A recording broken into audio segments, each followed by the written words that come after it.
Right, here we go, Darksiders. We are deep diving into The Boys episode 5. There is a lot to see in this episode, a lot of connections to make, so let's see if we can find everything. Here we go. Now, the opening scene to me is hilarious. Of course, we see the Easter egg, right? The callback to Dawn of Justice, Dawn of the Seven. But the reason I find this interesting is Vought is the biggest spin machine ever. It's so crazy. They have stooped to making a full-length feature film to try and repair the Seven's image. And in this scene, we get Maeve interacting with the girl who's caught in the rubble. And this is a step to repair her image because of her coming out. So they want to make sure that everything that Vought necessarily stood for, what people thought they stood for, is not jeopardized. So they are embracing the new image of Vought. So that's what I find interesting about this scene. Now, it's also interesting, right, that Homelander is really torturing Maeve because of all that's going on. Now, we know that he's nuts, right? Cuckoo, cuckoo. Yeah, so we know that he's nuts, and he is torturing her. What's also fascinating about this scene is when Ashley comes in and she wants to have a word with him. Now, we know that Homelander decides to take it upon himself to go and stop some terrorists, and Ashley is upset about it. This is a hilarious scene because Homelander swoops in, shoots the laser beam. Lord, what's wrong with them, Darksiders? What's wrong with them? Lands shoots the laser beam through the guy, the terrorist soup, but the beam goes through another sheet or curtain and kills a young boy, and we see the mom run out, and she's frantic because her son has been killed. And he's just like, okay, well, I'm out, peace. And then when we cut back to the scene where he and Ashley are going over what he's done and his facial expressions, Anthony Starr is great in this, is hilarious, where he's like, oh, jeez. And the way that he responds to that is funny. Now, it's not funny, of course, because a life was taken, but it's just funny, his disposition to things.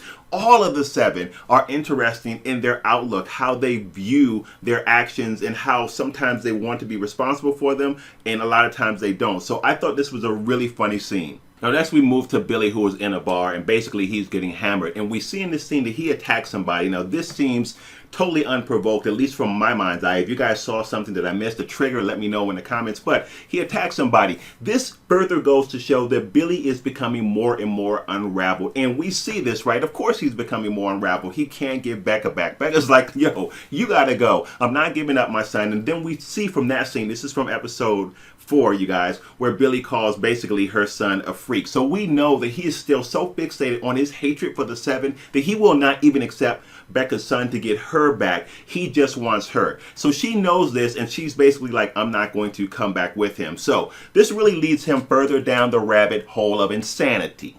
And we see this in the bar when he's triggered. He targets really the biggest guy in there and picks a fight. And you can see the facial expression on him. He's just there for the fight, just there for the brawl. And did you guys notice that even when he is being beat on the ground, when they are stomping him out, look at his face. He is enjoying the punishment. He is descending. He is devolving. And this is a scene that really reflects that. Now, I said before, he's not that different than Homelander. Not that different than Homelander in terms of his outlook with the people around him and how he treats them, and also in terms of his devolving as well. He's slipping into madness, you guys. Let's keep going. So then we see later after this scene, he's in the store getting a bag of peas to put that on the black eye. You know, they say that works. A bag of peas, a steak, or something like that on the black eye. And he gets a phone call from Huey. He finally takes that call from Huey. Now, we know from the dialogue that prior Huey had been trying to call him, but I guess he had been ignoring the calls. So Huey asks where he is, and he tells some lie about where he is. But as he's moving throughout the store, he squeezes a squeeze toy. And Huey has that conversation with him on the phone saying, hey, you could have said goodbye. And he said, I know we've been through some stuff. And then he starts to hang the phone up on him. And then Huey goes to talk to MM, who interestingly enough is watching a movie that's a bit of a tearjerker. You would think that he would not watch something like that. He is probably my favorite character in the show because of how they develop his character. I think he's such a good balance of someone that can break your neck but also has a softer, gentler side. I love how they're deep diving into his character in little bites. We haven't really gotten a full episode that explores his character, but we've gotten enough about him to know that he has a certain disposition, and he definitely is my favorite character in the show so far. So Huey is telling him about what's going on, and then when Huey mentions that whole idea of being a canary, he said he called me his canary and he was nice, and MM, you can see MM was like, Tell me everything. So MM knows that that is a sign of trouble because he knows Butcher so well. So next we jump to a scene where Billy is visiting who I believe is his aunt. Now this is an interesting scene because we find out some information about Billy's parents and the fact that his parents are worried about him and want to get in contact with him. Now I'm not sure what's happened, and we don't really know from what the show has shown us so far. I have no idea about the comic books because, as I said, I am not reading the comic books, but we do know that there is some kind of strain between his relationship with his parents, as he says, listen, I don't want to see his mom, and I don't really care about the fact that my father's cancer is progressing. I don't care. And then he asks about his son. Now, for those of us that are unaware, we're like, man, I didn't know he had a son. The show never set that up. And then we find out as he moves closer to the person or the thing really that he's talking about Terror, which is his bulldog. Now, from what I understand, Terror is a pretty, I wouldn't say prominent, but a pretty beloved character from the comic books. So that was a nice nod to those folks that have read the comic books to actually pull him back into the picture. So he takes a walk with Terror, and he's just kind of reflecting on what's been going on. Now, this scene is interesting to me on two fronts. Number one, I think it's visually beautiful. I love the way that this is captured cinematically. But I also like this scene because it does tend to humanize Billy a little bit. And one thing the show does a good job of with Billy is really kind of keeping us off balance with him. There are scenes that we see, like the bar scene, where he really seems to be spinning into madness, but at the same time there are other scenes where he seems to have this element of humanity, and they keep us kind of off balance a little bit with knowing exactly where his disposition is, even though I really lean towards the side of thinking that this guy has lost his marbles. I think he's nuts, is what I think. So from there we jump to A-Train, who is having a talk with the director because A-Train has rewritten his script. Now we do know at this point that the whole reason that A-Train is in Dawn of the Seven is it's Vaught's way of saying A-Train will be leaving the Seven. And A-Train has not accepted that. Now people probably look at A-Train and think, man, this guy is something else. But listen, I want you to think about this, Darksiders. First of all, if you have a drug problem, it can really lead you down some dark roads. I don't know, maybe some of the people who are watching this can identify with what's going on with him. But it's also fascinating to note that he is really kind of trying to hold on to the last bastion of really self-respect and success because he realizes that he lost it all. Now, this is interesting to me, too, because it makes me think back to his brother who tried to tell him in season 1, you got to leave this stuff alone. But it's interesting because, listen, we say before that, or we've said before on this channel, that TV and movie is powerful because, number one, it mirrors life a lot, and you can see something that has a big enough impact to actually change your life. So this is a fascinating thing because it reflects the extent to which we as people love status. And for those of us to think even we don't, if we were put in a position where we had high levels of status, high levels of income, high levels of being admired by a global society, really, and to have that all stripped away, how difficult would it be for us to walk away from that? And A-Train reflects this. So this scene is interesting because he tries to get a rewrite, and basically the producer's like, yo, I'm not rewriting anything. This is above my pay grade. You want to change something, go talk to Ashley. And essentially what they try and tell him is that you're out, dude. It's done. It is done. Now, what I want to see here is what this does to A-Train as we move throughout the show, because essentially once he's gone from the 7, what does he have to lose? He only has 2 moves to make. He's either going to try and get back into the 7 and do something to do that. I don't know what that would be, kind of like what the Deep is doing, or he's just going to go for broke. And then you might see him end up joining Huey and the other folks. We'll see how that goes. Again, this might not be a reflection of what happens in the comic book. I don't know because I haven't read the comic book. I'm just talking about what we know from the show so far. So then we jump to the scene where the Deep is being interviewed on Extra. This is a cool touch as well, actually bringing in a real life show into the show The Boys. I thought was a nice touch. So he's being interviewed. Now this guy has totally gone off and he's just whacked out. He's essentially joined a cult. You know, when I think about the Church of the Collective, I almost think about the Branch Davidians. So he's joined a cult, but this is another example of what I was talking about, how when your life falls apart or how when you're so tied to a thing and that thing is taken away from you, you have nothing left. And you will do what he has done, which is essentially join a cult. So this is a fascinating thing as well. And we don't really know what's going on here because the carrot that has been dangled in front of him is that this is going to get you back into the 7. So we don't know if he's doing all of this to get back into the 7 or if he actually has embraced the tenets of this cult. But I thought that this little snippet was interesting. Next, we jump to a scene with Kimiko. So this is an interesting scene because we see that Kimiko enters this room room full of men. And when she goes in there, basically she takes all of them out. So it's an interesting thing here because we don't really know why she is doing that. What is making her do that? Now, I have a theory about that, which I'm going to tell you in a second. But the way that she goes through these men in this room is just like the face peel. Ouch. I mean, it hurt me just to look at it. She is vicious. And we also get a further look at just how adorable she is, at least when it comes to gunshots, because they didn't seem to faze her at all. So I thought this scene was interesting because I think it's a setup for something to come later on. I'm going to give you a theory about Kimiko in just a few seconds. So hold on. So then we move back to Billy, who is coming back in from taking Tara on a walk in his aunt's house, and then he sees MM there as well as Huey, and they have a conversation about why they came, and essentially they came because of two reasons. Number one, Huey says that they were worried. Now this is an interesting scene again because, as I said, I think that Huey kind of humanizes Butcher in the sense that Butcher has a soft spot for Huey, and we can see that. Now, that's not always consistent. Sometimes he's very dismissive of Huey, but at the other times, he does seem to have a soft spot for her. We learned some things about this scene. We learned that Huey looks exactly like Billy's younger brother. There is a connection there, and that might be why Billy has the disposition that he has towards Huey. So they ask where Becca is, and Butcher says she's in a hotel somewhere, which we know is not true. And basically, they also ask for help with Stormfront. And Billy says no. He says he won't help. And they say, listen, well, we're not going anywhere. So then Billy goes to leave. So we know that Billy gets in the truck. And as he's about to pull off, he spots Black Noir on the top of a house. And then, of course, he knows something has wrong. He understands now that Black Noir has tracked him with where he's been going from leaving Becca's compound, and he is now at his aunt's house. So he goes back into the house and he has a conversation with them, and he tells them that Black Noir is there. So they come up with a plan to stop Black Noir. Now, I want to stop and talk a little bit about MM because, again, he's one of my favorite characters. I also love the retro theme that they've given him. If you guys notice the t-shirts that he has on, a lot of that stuff goes back to the 80s. So that's very cool to see what he is wearing in this show and how they pay homage to an older time. So I also think it's fascinating that they devise a plan to get rid of him. And I think it's smart what they do here. So MM comes up with this plan that basically, if he wants to kill us, he's going to have to do it in front of an audience. Again, this speaks to their tie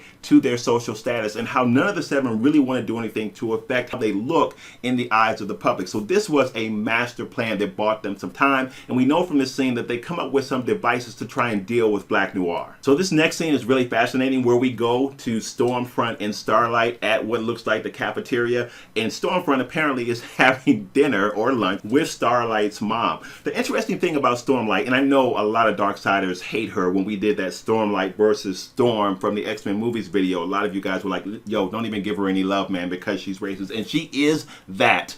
But she is masterfully playing the game as it relates to how she is positioning and dealing with all members of the seven. So now she's trying to get into Starlight's head by having this conversation with her mom, and Starlight is upset by that because she's like, Mom, why are you talking to somebody that's a stranger? But the thing about Starlight that we know so far from this series is that she's no dummy, and she is very quickly able to size up who's in front of her and make the appropriate actions. And we also know that she is observant, but she is not happy about the conversation that Mom is having with Stormfront. And she and Stormfront kind of have a little bit of a verbal cat and mouse going on, and Stormfront kind of pulls the power move by saying, well, what if they found out who it was that released the info about Compound B to the public? Can you think about just how horrible that is? And of course, we all know that that is Stormfront's shot at Starlight to say, yeah, it was you who released it, and I know it. So there's a little bit of a cat and mouse that goes on there. But this scene is interesting to me because now we see almost at every turn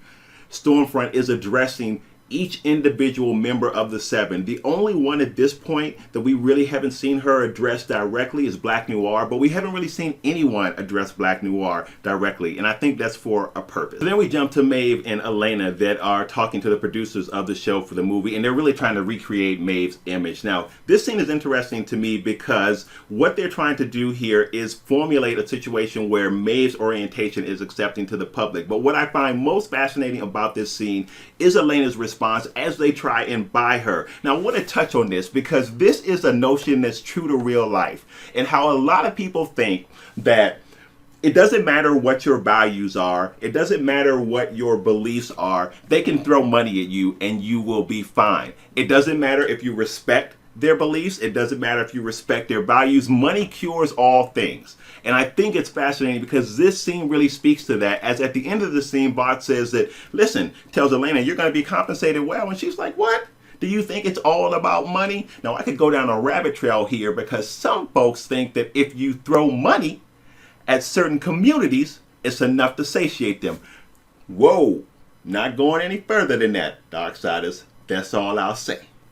But I think it's fascinating because it's vaults to go to. We've seen it in the past, right? Listen, okay, we're going to compensate you, right? I mean, this is about the dollars, right? The checks, how many zeros, and the checks will satisfy this and make it all right. And I think it's fascinating how this show addresses that because it is a real thing, right? In real life, a lot of us are like, you know, how much money we talking? So it's interesting that they touch on this in the show. But we do know by the end of this scene that Elena's not okay. And basically Maeve is like, listen, you can't roll out. Because Elena's like, I'm out. And Maeve is like, you can't roll out. I cannot protect you if you roll out. Homelander's crazy, basically. So they agree to stay. And Maeve talks about formulating a plan to take Homelander down. All right, so then we jump back to Billy at the house, and they're preparing for Black Noir, and we can see that Huey is making some kind of homemade bomb or something like that. Now this again is one of my favorite scenes of this episode because of the dialogue that goes on here. So the two of them are having a conversation, and Billy is basically like, listen, this is not right. He's here for me. I'm going out the door. I will give you guys a fighting chance to get away while I'll deal with him. And then he makes an interesting comment saying something to the effect that I could use a laydown, almost like he's giving up. And Huey confronts him about that. Huey's like, man, whatever, man. You think I'm going to be impressed by this speech, by this blaze of glory speech? And Butcher responds, well, I guess not. So this is interesting because Butcher basically says, look, Huey, no one asked you to come here. You're latching on to everybody. You're pathetic. First it was Robin, then it was Starlight, then it was me. I'm not your daddy. So basically move out of the way so I can go. And then you see MM step in behind him because Billy tells Huey, listen, don't make me move you. And MM has this scene next that I love where he steps in, he leans against the wall. I'm telling you, Laz Alonso is so good in this. And he says to him, listen, you can move him, but good luck moving me.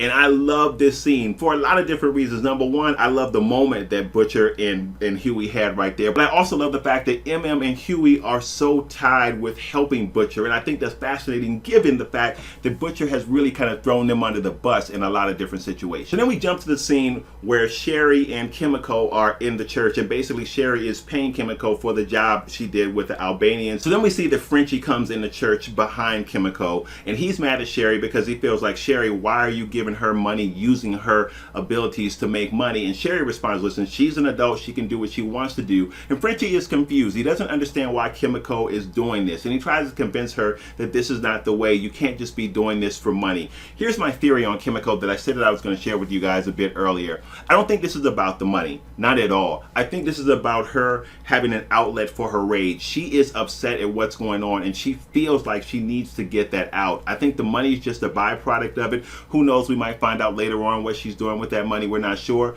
but she's upset with her brother, and this is a way for her to vent that rage. So Frenchie and Kimiko have a little bit of discussion, and Kimiko is basically saying, listen, this is why I'm upset. And of course Frenchie gets mad because he can't understand her because he's not been taught the language that Kimiko is using, so he doesn't know what's going on. And at this point he's just like, I'm done, I'm out, I'm done.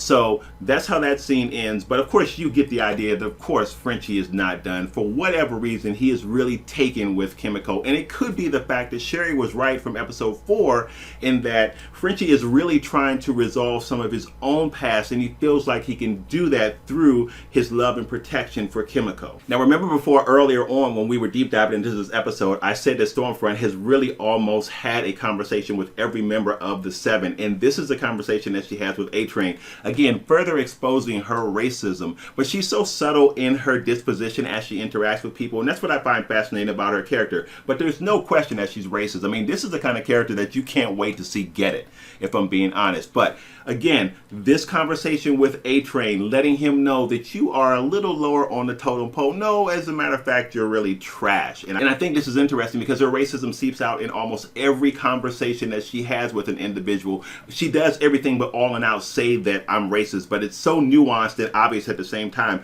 She does a good job with portraying this in her character. So then we move to Ashley and A-Train having a conversation about not doing the scene. Now, it's fascinating to me that A-Train says something like, well, I just can't be a part of something that I don't believe in. Dude, you've been so duplicitous in the stuff that you've done. It's been crazy foul. And all of a sudden, you're saying you can't be a part of something that you don't believe in. Get out of here. But anyway, the two of them have this conversation. And Ashley's like, listen, dude, here's the deal. You're going to do the scene or else you're going to be ousted. And we're going to basically tell the world that you had a heart attack because you shot yourself full of drugs. And then we cut to A-Train having a conversation with Homelander. Now, earlier on, I don't think I mentioned this, A-Train was talking to Ashley and he said, just let me have a conversation with Homelander to try and explain where I am and maybe reestablish my position in the 7. And Ashley says, listen, we know that that's not a good idea. So then if we jump back to this conversation that she just had with A-Train, basically telling him, as I just said, that you're going to do this or else we're going to out your secrets. Then we move into a scene where we have him talking to Homelander, but we see this shot from the back. We see Homelander from the back and we can see A-Train from the front. And he's having this conversation. And at first you don't realize what's going on there. You're thinking, okay, maybe he decided to talk to Homelander anyway, despite Ashley's admonition not to do so. And then we realize that it is a movie, and we realize that A-Train again has in fact sold out. So then we move to Congresswoman Newman, who is addressing the crowd in front of the Vault Tower, talking about what Homelander did. That scene we talked about earlier where he decided to take upon himself to go out and take on one of the Compound B villains, kills that villain, but also kills an innocent in the process. So Homelander has decided that he's going to clean this up on his own. So he goes to the rally, jumps in, and really takes over the conversation. Now, here's the interesting thing about this, right? He has a conversation with the crowd that within his heart of hearts, he believes is going to convince them. But you can see the missteps that he takes in addressing the crowd. And that's why Ashley really wanted to let Damage Control handle this. But Homelander is so confident in his ability to fix things on his own, a little too confident, and we see that in this scene as he tries to explain. The crowd gets more and more upset. He lets out in that explanation that this has happened before. Another guy's like, wait, this has happened before? And he's trying to explain to them that, listen, sometimes when you're doing good things for most of the people, unfortunately others get hurt in the process. Well, this is not an acceptable answer to them. And then we see his anger brewing, and we see him basically laser the whole crowd. Now, I'm going to admit, Darksiders, when I first saw this, I thought, yeah, he actually did that, because we know he's nuts. We know he's crazy. So I thought that he had lost his mind and he actually did that. And I was like, oh, sweet mercy, he's done now, right? Because I don't even know how Bart is going to spin this. They will try, I'm sure. But then we find out that that's not something that happens. It's just something that he was thinking about in his mind, which is a scary thought, because every time we see something crazy from Homelander, again, he falls deeper and deeper into darkness. But we find out that this doesn't happen. At this point, the crowd is ravenously against him, and he essentially he rolls out. Now, that next little scene is funny. It's a short scene, but we see Ashley is losing it. She's like, dude, you should have done what I told you to do. And her hair is falling out. She's like, I'm done. And then we jump back to Billy and MM and Huey at Auntie's house as the fire department is leaving. And we see that their plan worked. They used that time of the fire department being there to buy them some time to deal with Black Noir. And then they all go into a room called the Taffy Room downstairs in the basement of the house. Now, here's what's interesting about this. We find out it's official that Auntie is a drug dealer, and the Taffy Room is where she's making pharmaceuticals to help the neighbors. Then we jump to Homelander, who is in the tunnel, and he's just watching what's going on with the press as they're covering his mishap with that terrorist, and he is just falling more and more into madness. And then he has that funny laugh, which reminded me a lot of the Joker's laugh from the movie The Joker, but again, spiraling, falling into madness. Now, this next scene is really important. So this next scene where we have Stormfront on the phone and she's talking to a nurse at the hospital. Apparently, this is some kind of asylum, I guess, for folks that are not well. And she's saying that the kid's a hero, as the nurse is saying, well, you don't have to look him in the face as you're doing what you're doing. Now, we don't know what's going on there. We presume that the nurse is going to do something harmful to the kid. And Stormfront is saying, listen, he's a hero for doing what he did. Nobody does anything without sacrifice. Now, I believe that this is a tie to the person that actually killed Raina. They speculate, the boys speculate, that they think that it was Stormfront that did it. I don't think that it was Stormfront that did it. If you think back to, I can't remember if it was early season 2, but I think it was season 1, where they're in a hospital and someone's head or body part appears to explode behind them. And you see a figure of a guy in there. I think it is that guy who did that. I believe in those episodes, I'd have to go back and double check, that this is a guy apparently who had the ability to explode people's body parts or what have you. I think that he's responsible for killing Raina, and I think the Stormfront had something to do with that. Those are just my thoughts. It's a theory. Let's keep going. So if we continue on with the scene, we see that Homelander comes in and he visits her, and he is visibly upset. Of course, he's shaken up with what's happened, and apparently he has asked Stormfront about the memes and what's going on, and she kind of tells him how that whole thing works. Again, little scenes like this between those two are important because she is definitely grooming him, getting into his head. Now, this next scene is important as well because we get a little bit more insight into what Huey might be to Butcher in terms of reminding him of what we now know from this scene of his little brother that we know somehow got killed, but we're not really sure how, and the scene doesn't give us that. But we do know at this point that there is some connection between Billy and Huey in the sense that Huey is very reminiscent of his little brother, almost in a lot of different ways, more than just how he looks, but also his disposition is very similar from what we get from this story to Butcher's little brother, and I think that there is a connection there. Now, as Black Noir continues to move throughout the house, Tara starts to bark and Billy goes to calm her down, but this must be enough for Black Noir to figure out where they are, and he throws some kind of gas bomb down into the basement. Now, as a result of this, they all leave the basement and they're all trying to get out of the house, which we can see is in ruins because of the bombs going off. As Billy ushers them all out the door, he's the last one to go, but then he stops and he tells Huey to get them all to safety, basically, and he closes the door behind them because he's going to take on Black Noir himself. We see the MM bust through the door, starts shooting at Black Noir. Black Noir gives him a knife. Huey comes in and tries to help, and he gets taken down as well. And then finally, Butcher gets taken down by Black Noir also. Then Black Noir shifts his focus to Huey, and he's getting ready to kill Huey. But Billy tells him that if you do that, I have photos of all that's transpired with Homelander and his son, and I will leak those photos to the press, and what's that going to do to you and the rest of the Seven? Now, this is enough to stop Black Noir, presumably, but I have a theory here about why he actually stopped. What we see is we see Black Noir then again turn his focus towards Butcher as he picks him up and has him by the throat against the wall, and then we notice that Mr. Edgar has been watching. I don't know that Black Noir could care less about all that's going on with the Seven. He, out of all of them, has seemed least to care about the status because he's nuts, is what I think. So we see that Edgar is watching, and I think that that's the real reason why Black Noir stopped. Now, Edgar finds out that Butcher says that he has this information. Edgar says, listen, well, how do I know that you're telling me the truth? And Butcher's like, you don't. But basically, you can take a chance. So Black Noir ends up letting him go. Then we find out from the dialogue between Huey and Butcher that Butcher doesn't really have those pictures at all. It's insinuated right in that conversation, which is a smart call on Butcher's part. Nice bluff. Then we jump to the scene where we see Mabe visiting the Deep, and he's passing out books for Church of the Collective. Now, this is a funny scene, right? Because you have all these people in line. These are homeless people. Like, they're not looking for a book. They're looking for a burger, right? Some socks or something. They want something that will help them with their condition. He's passing out a book saying that this is food for the soul. So Maeve has a conversation with him, basically telling him that, listen, if you really want to get back into these Seven, then you're going to need a woman to tell people that you are not as bad as what you seem to be. Now, it's so funny here because the Deep, again, he's really clueless in a sense. He was like, oh, what? You think I'm bad? I'm substituting words here because if you notice, we don't use language on this channel. But basically, Maeve says that she will help him by telling people that he's not as bad as they might think he is. And Maeve ends up saying, I can help you if you can help me. Now, what I think is going on here is that she is beginning to hatch some plan about how to deal with Homelander, and somehow, some way, the Deep is part of that plan.